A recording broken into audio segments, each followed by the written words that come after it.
I think I should probably explain some things about this that were not put into the public domain at the time in the Rose Garden, because that whole episode was definitely a major disaster for the government and for the COVID policy. So I'll explain something about it and then and why we got things so wrong. In autumn 2019, I had to move out of my house because of security threats for about 6 weeks. On the 28th of February, when I was dealing with the COVID problem, on the Friday night, I was down in Westminster, and my wife called saying there's a gang of people outside saying they're going to break into the house and kill everybody inside.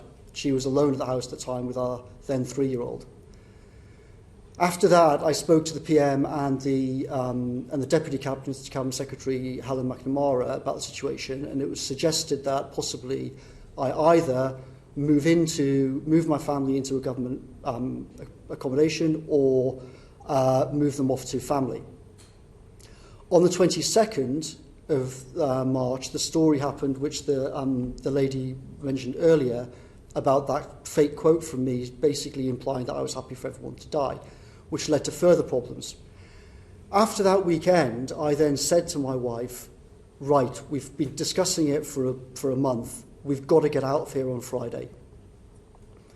So before the whole thing happened with the Prime Minister being sick, my wife calling up on the Friday and everything else, it had already been decided that I was going to move my family out of London, regardless of the COVID rules. That was discussed with people in the Cabinet Office and with the private office. Now, what happened is,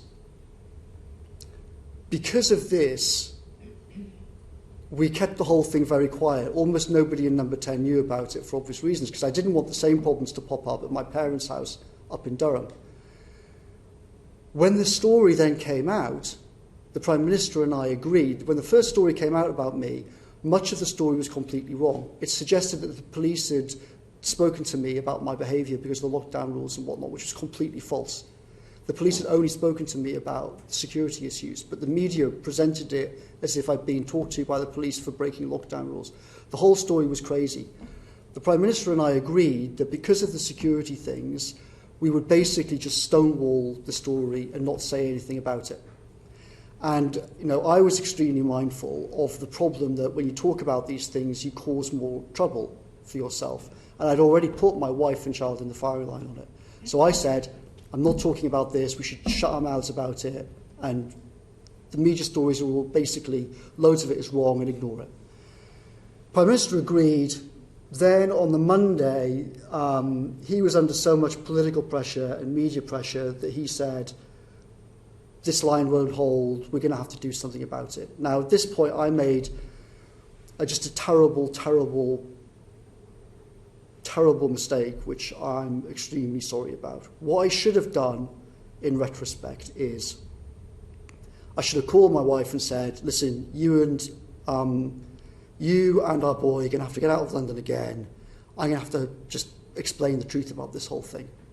Get out of London, we'll hold a press conference. Instead of that, we had a kind of chaotic situation in Number 10 where the Prime Minister said, we're going to have to do something, you're going to have to explain something. And I said, I'm not explaining these security things, otherwise I'm going to have everyone mobs back outside my house. So I ended up giving the whole Rose Garden thing, where what I said was true, but we left out a kind of crucial part of it all. And the whole thing was a complete disaster. And the truth is, and then it undermined public confidence in the whole thing.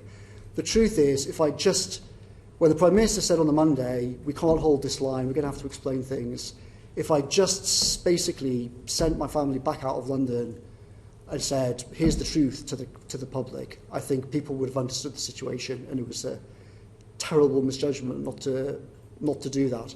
So I take, the Prime Minister got that wrong, I got that wrong. We both made a terrible horlicks of it in a very odd circumstance on the Monday. So that hopefully explains that situation and makes clear that I know that my misjudgment on it caused huge trouble. And I deeply apologise for it.